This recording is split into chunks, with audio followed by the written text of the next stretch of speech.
Assalamualaikum warahmatullahi wabarakatuh. Nama saya Diki Darmawan.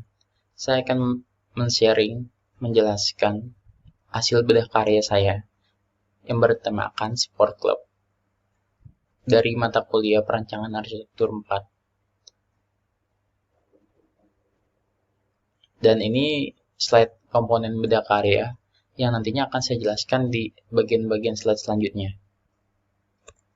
Nah, ini profil tapaknya. Yang di tapak dan lingkungan, di mana bangunan ini dinamakan Sport and Fitness Center for Disabled People. Diisi oleh bangunan gedung gymnasium, fitness club, dan swimming pool. Arsitek di bangunan ini yaitu Baldinger Architectural Studio. Area bangunan tersebut 4.200 meter persegi, di mana proyek ini dibangun pada tahun 2012. Fotografi dari bangunan di sisi kiri ini yaitu Raul Garcia. Dan lokasinya ini di Phoenix, US. Dan di sisi kanan bawah ini terdapat mapping dari saya, dari lingkungannya. Sekitarannya yaitu banyak perkantoran. Warna merah ini yang saya tandain merah, itu sport centernya. Dan bagian kuning ini mayoritas, di sekelilingnya itu perkantoran, warna kuning. Dan di sisi kanannya itu gedung parkir, sisi kanannya lagi ada minimarket. Dan di sisi bagian selatan ada toko furniture dan bengkel. Dan saya akan menjelaskan dari konsep bangunannya. Konsep bangunannya ini yang saya ambil yaitu seperti langgam dari arsitektur sport center ini yaitu industrialis. Karena dari bahan materialnya gitu, dari perwatakan penonjolan material massa bangunannya, dan bentuk bangunan ini juga bertujuan untuk menghilangkan semua penghalang. Jadi semuanya itu loss gitu. Kami menggabungkan fungsi, pertimbangan lingkungan, dan estetika tinggi dengan mulus ke dalam maksud dia lingkungan total ya, yang membentang dari lokasi hingga bangunan. Maksudnya itu nggak ada batasan gitu. Di antara tapak dengan bangunan itu ya open gitu. Bangunan yang membuka untuk segala orang gitu. Dan di sini ada bangunan ini juga sudah cukup memberikan pelayanan yang terbaik untuk semua kalangan, terutama untuk difabel, sehingga cukup ramah dalam memberikan fasilitas untuk siapapun. Nah, ini sirkulasi menuju tapaknya. Yang saya ambil fokus pertama yaitu dari transportasi menuju site ya. Saya pertama ambil dari bandara yang terdekat. Itu hanya dapat ditempuh dengan waktu 6 menit menggunakan mobil. Selanjutnya ada akses rumah sakit, yang dimana juga hanya ditempuh 6 menit. Kenapa sih ngambil rumah sakit? Sebenarnya karena faktornya. Di dalam sport center ini kan fokusnya ke olahraga ya. Dan di olahraga ini biasanya tuh ada insiden-insiden kecelakaan fisik, dimana harus butuh perawatan. Makanya saya fokuskan untuk rumah sakit. Menurut saya di bangunan ini juga cukup strategis ya. Untuk fokus transportasi, oke. Untuk market makanan di sisi kanannya sebelah-sebelahnya ada. Untuk perkantoran ada. Dan untuk rumah sakit juga dekat gitu. Nah, ini sirkulasi menuju tapaknya. Yang saya sudah jelaskan di bagian utaranya terdapat jalan raya gitu. Dan sisi bawahnya dan kanan ini terdapat jalan premier, di mana ini untuk akses dalam ya, akses perkantoran. Karena jalan utamanya di bagian atas, dan di bagian tengah, di bagian utara dan baratnya sport center yang saya bedah ini terdapat jalan dua arah yang dimana difokuskan untuk perkantoran dan sport center ini. Jadi bisa digunakan untuk fungsi ke perkantoran maupun ke sport center. Dan selanjutnya ini ada sirkulasi menuju tapaknya. Dan di sini areanya yang saya jelaskan tadi ada perkantoran, dan sisi kanannya itu ada gedung parkir. Dan ini bangunan sport centernya aksesnya 2 jalan, 2 mobil, di mana di bagian depannya terdapat shelter, dan di titik kuning ini yaitu drop off atau pintu masuk utamanya. Warna biru ini sebagai pintu masuk pembantunya. Dan ini sirkulasi dalam tapak yang saya jelaskan lagi. Warna kuning itu drop off-nya, dan biru itu entrance, pintu masuk pembantunya. Nomor 1 yaitu terdapat lobby, 2 pengelola, 3 tangga, 4 lift, 5 itu ada shower, toilet pria. Nomor 6 bersebelahan, toilet shower wanita. Nomor 7 terdapat gudang, 8 tribun, 9 lapangan basket yang terdapat 2. Terus nomor 10 itu ada resepsionis, nomor 11 kolam renang. Dan di sini terdapat aksesnya juga. Oke, nah masuk ke sirkulasi dalam tapak lantai 2, di mana dimulai dari entrance yang berada di sisi kiri bawah. Entrance ini memfokuskan kepada jogging track. Jadi dari entrance masuk ke jogging track, dan ini terdapat di lantai 2 yaitu ada jogging track nomor 1, nomor 2-nya yaitu gym, nomor 3-nya tangga, nomor 4 lift, nomor 5 toilet pria, 6 toilet wanita, 7 ruang gudang, 8 toilet difabel. Oke, next. Nah, ini masa terbangun dan ruang luar itu pembentuknya. Yang saya tangkap dari bangunan ini, posisi ini di jalan berlekuk. Dari jalanan tikungan seperti itu, yang terbentuknya dari 3 masa. Masa kecil, sedang, dan besar. Masa kecilnya ini warna kuning. Itu difokuskan untuk administrasi dan seperti lobby, resepsionis. Dan bagian tengah ini bangunan sedangnya difokuskan untuk bangunan penunjang. Dan bagian hijau ini bangunan terbesarnya yang difokuskan untuk sarana olahraga, yaitu ada lapangan. Dan ini hasil jadi 3D perspektifnya. Oke, masuk ini sequence-nya. View bagian utara, dan di atas kiri terdapat mappingnya yang udah saya tepatkan arah mana view ini yang warna merah. Next, ini bagian utara lagi. Ini bagian selatan barat daya ya. Dan ini bagian selatan. Ini bagian barat. Bangunannya cukup unik ya. Dan ini bagian selatan, di bagian kirinya selatan. Ini akses pintu masuk pembantunya. Dan darurat lah ya. Nah, ini bagian barat sisi kanan. Nah, ini view batas tapaknya. Bagian view barat daya, di mana terdapat 2 jalan berbatasan dengan parkiran perkantoran sebelah dan langsung open kepada sport center yang saya beda ini. Nah, ini view batas tapak bagian tenggara ya. Bersebelahan, dekat banget dengan gedung parkir. Oke, ini profil pengelolanya, yaitu ada manajemen building, maintenance service, training, dan cleaning service. Di mana manajemen building itu sebagai administrasi dari bangunan tersebut, dari sport center ini, dan maintenance itu sebagai teknisi dari bangunan ini. Jika ada permasalahan, dan ada training, di mana kan ini fokus kepada olahraga yang harus membutuhkan yaitu training, pelatih ya di dalam gedung ini. Terus ada cleaning service untuk perawatannya. Dan ini ada profil penggunanya, yaitu saya fokuskan pada atlet. Dan kedua itu pekerja sekitar dan keluarga sekitar dan difabel. Oke, masuk ke program dan hubungan ruangan lantai 1, di mana kita mulai dari main entrance. Dari main entrance bisa digunakan dilalui oleh pengguna dan pengelola menuju ke resepsionis. Main entrance juga bisa langsung ke lobby. Dari lobby bisa langsung ke resepsionis. Dari 2 pengguna dan pengelola. Dari resepsionis kita masuk ke ruang pengelola, yang dimana bisa dilalui hanya oleh pengelola saja, dan bisa dari pengelola itu bisa, dan pengelola bisa langsung ke kolam renang dan toilet showroom pria atau wanita. Dimana dari kolam renang dan toilet showroom wanita pria ini bisa dilalui oleh 2 pengguna dan pengelola. Oke, kembali lagi ke bagian resepsionis. Resepsionis bisa langsung ke koridor, yang dimana bisa dilalui oleh pengguna dan pengelola. Dari koridor ini bisa, dari 2 pengelola ini, pengguna dan pengelola bisa melalui dari koridor untuk menuju ke toilet showroom pria wanita, lapangan basket, terus ke tribun, ke tangga atau lift yang menuju ke lantai 2, dan ke entrance, yaitu entrance pintu pembantunya. Dan dari entrance ini bisa langsung ke tribun, bisa juga langsung ke lapangan basket.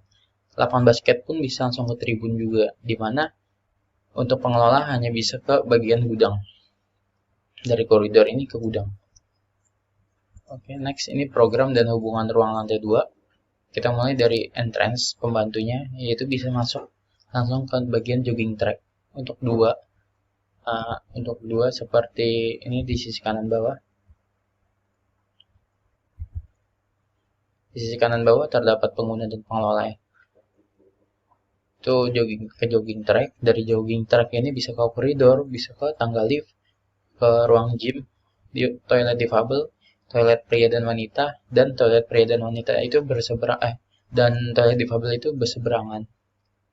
Dan ada satu ruang yaitu gudang untuk pengelola. Nah, ini untuk kebutuhan ruangnya, dimana saya udah jelaskan di sini dari zoning lantai 1, lantai 2, dan jenis ruang. Luasan totalnya yaitu yang saya dapatkan 3.240, dimana itu total luas saja. Perhitungannya ditambah dengan 30% untuk ruang sirkulasi dan servis. Dari hasilnya itu 972 meter persegi, yang dimana total keseluruhannya yaitu 4.200 meter persegi. Dan ini zoning ruang horizontalnya. Dan ini bagian lantai satunya, yaitu ada public, semi public, dan privat. Dimana warna hijau ini public, itu terdapat lobby. Warna biru ini sebagai privat, yaitu terdapat di ruang pengelola nomor 2 dan nomor 10, yaitu resepsionis. Dan privat juga terdapat gudang bagian atas. Dan ini ada semi public, hampir keseluruhannya itu lapangan, toilet, showroom, kolam renang, tribun yang saya dapatkan. Oke, masuk ke zoning ruang horizontal, di mana terdapat semi public dan privat. Yaitu bagian privatnya itu ya cukup gudang saja, sisanya gym, toilet, jogging track itu bisa untuk semi public ya. Dan ini zoning ruang vertikal, di mana di section A hanya warna kuning saja, semi public semua, yaitu ini terdapat lapangan, lalu ada ini tangga, dan di sini ada gudang. Dan di bagian section B-nya ini semi public terdapat di lapangan, jogging track, dan nomor 5 ini terdapat area gym, nomor 3 sebagai tempat gudang, 10 ini lobby, di mana itu bagian publik, dan 8 dan 9 ini ruang pengelola dan resepsionis, yaitu privat. 6 dan 7 ini yang toilet, showroom, wanita dan pria. Makanya dibuatnya semi publik. Dan ini sirkulasi dalam bangunannya. Terdapat dari bangunannya itu sirkulasinya ini yang sudah saya garis-garisin warna merah sebagai aksesnya. Contoh dari entrance, pintu masuk utama, bisa langsung ke lobby, bisa resepsionis, bisa langsung ke koridor. Di sini udah dijelaskan lebih detailnya di gambar. Dan ini sirkulasi dalam bangunan hampir sama seperti tadi. Emang difokuskan pada jogging track untuk akses sirkulasi di lantai 2. Dan untuk tahap keduanya itu yaitu ruang gym, yang dimana fokus keduanya di lantai 2. Dan ini sequence interior, itu ada lobby. Kita mulai dari depan, ada lobby, ada resepsionis, dan mulai ini ada sequence locker rooms. Ini wall climbing dan koridor. Mappingnya ada di atas yang warna merah, saya arahin kameranya. Dan ini ada masih sequence lapangan, masuk lapangan, masih lapangan. Dan ini sequence untuk bagian kolam renang. Ini bagian kolam renang juga. Nah, ini di lantai 2 khususnya ada bagian kiri ada ruang gym, ruang jogging track, dan ini locker room. Oke, selanjutnya vista, dimana ini salah satu vista yang terbaik menurut saya di bangunan ini, dimana bisa dilihat dengan 180 derajat. Bisa melihat ke dalam bangunan, yaitu kolam renang, bisa melihat juga ke jalan luar. Menarik sih, bisa dilihat 180 derajat, dimana ini posisinya di lobby juga, tempat ruang tunggu, ruang santai juga. Ini cukup menarik. Dan ini bahas selanjutnya di struktur bangunan, dimana saya akan menjelaskan poin A dari struktur atap.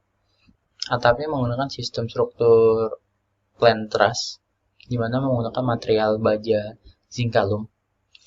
Di sini lebih banyak, kalau dilihat lagi, lebih banyak penggunaannya pada bagian lapangan basket dan jogging track. Dan selanjutnya ada pondasi di poin B, di mana ini menggunakan, kalau saya lihat dari gambar kerjanya itu menggunakan bore pile dan pile cap. Dan ini ada ilustrasinya di bagian tengah. Dan tadi yang bagian atap ada di bagian kiri bawah. Dan selanjutnya ada bagian core wall, di bagian bawah kanannya. Bagian yang menggunakan core wall pada bagian lift dan tangga saja, di mana di tiap lantai terdapat 2 lift, terdapat juga 2 tangga gitu. Itu saja sih yang menggunakan struktur core wall. Oke, selanjutnya, dan ini playground yang saya fokuskan untuk desain saya nanti. Kenapa playground? Ini cukup menarik perhatian karena dari playground yang bagus bisa menimbulkan hasrat menarik perhatian masyarakat sekitar. Nah, ini saya ambil dari desain EU Design. Lokasi projectnya ini di China. Saya fokuskan dari playground ini pertama ke psikologis warna ya. Karena kan ini saya mengambil usernya nantinya siapa. Saya fokus pada anak-anak dan orang tua ya. Orang tua yang sebagai pengasuhnya anak-anak ini. Pertama yang saya ambil, kenapa saya ngambil project ini, karena saya suka warnanya.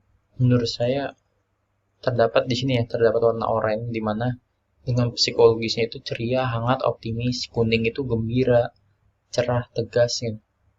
Abu-abu itu sebagai tenang, teduh, dan elegan. Krim kelembutan, klasik. Ini warna krem ini sebenarnya sebagai penunjang aja sih, pencocok dari warna oranye, kuning, abu-abu. Dan ini menurut saya jadi daya tarik anak-anak juga, semangat dalam bermain di lokasi ini, sehingga fasilitas yang disediakan ini akan ramai dikunjungi. Ini sih yang jadi fokus utama juga nantinya. Walaupun penunjang, menurut saya ini yang harus dibikin menarik. Dan ini saya benar-benar harus mempelajari dari sensori motorik. Harus ada apa sih di sensori motorik ini gitu. Stimulasinya apa? Masalah sensori motorik, mungkin kalau di sport center atau taman-taman di sekitar itu ya hanya sekedar taman aja, tempat perosotan dan lain-lain. Dan ini difokuskan dari indera anak-anaknya itu, panca inderanya. Dia bisa pertama ya, masalah sentuh dan masalah suara, visual, penglihatan. Itu tuh bisa membangun apa sih, mental apa yang bisa dibangun. Dan ini ada motor planning, ada sosial, ada permainan yang kooperatif, sosial gitu. Jadi membangun motorik anak-anak. Menurut saya ini menarik sih. Nanti akan saya terapkan di desain selanjutnya. Dan ini area komersial. Kenapa saya jadikan utama juga yang saya bedah? Menurut saya untuk di Indonesia juga komersil itu harus jadi bagian utama juga, terutama untuk UMKM juga. Ini saya ambil dari desain Cumulo Creative Compound, lokasi di BSD, dirancang oleh dua studio. Ini menurut saya menarik ya, karena area komersil menurut saya harus menarik pengunjung juga gitu. Terutama nih, saya ambil dari faktor poin ini tuh unik gitu. Jadi orang-orang tertarik datang ke sini jajan. Jadi komersil itu bukan sekedar penunjang yang membosankan gitu. Yang cuma kita jajan abis itu pergi. Ini komersil bisa untuk foto-foto, untuk ruang diskusi, untuk bercengkrama, untuk sosial juga. Jadi komersil harus menurut saya harus diubah sebagai bangunan penting juga ya. Oke, selanjutnya ini ada Super Block of Saint Anthony. Ini nantinya yang jadi rencana public space. atau plaza yang saya buat. Ini dirancang oleh Lego Studio, lokasinya di Barcelona, Spanyol. Areanya 16.000 meter persegi. Temanya yang kenapa saya ambil dari public space ini yaitu ada fleksibel, modular, dan adaptif. Terus gayanya, toolkit furnitur perabotannya adaptif. Terus sosial, sehat, dan progresif. Oke, nanti di sini juga dibahas tentang COVID yang dari saya maksud. Oke, di sini plaza yang bisa saya rencanakan nantinya untuk di plaza desain saya. Ini titik tengahnya menurut saya ini menarik, bisa dijadikan agenda kegiatan event-event tertentu ya. Ini cukup menarik dari grafis desainnya. Nah, ini grafis detailnya. Ini yang saya bilang tadi untuk masalah kesehatan, terutama untuk COVID saat ini. Ini terdapat bangku-bangku yang memiliki jarak ya. Dan ini bisa dijadikan konsep saya untuk nanti desain sport center ini. Ini cukup menarik. Dan ini view-nya. Sisi kanan itu ada soft drawing untuk penataan grafis lantai. Nah, ini menggunakan material bangku-bangku modular. Nah, ini bangku-bangku modular yang menurut saya menarik sih ini. Nah, ini seperti yang saya bilang tadi, bangkunya berjarak juga. Nah, ini bisa untuk tempat duduk, orang tua bercengkrama, diskusi, foto-foto, santai-santai, bisa di sini. Ini yang saya bilang di sisi kiri nih, untuk tempat kursi berjarak juga.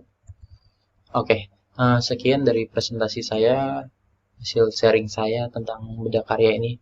Kurang lebihnya mohon maaf. Wassalamualaikum warahmatullahi wabarakatuh.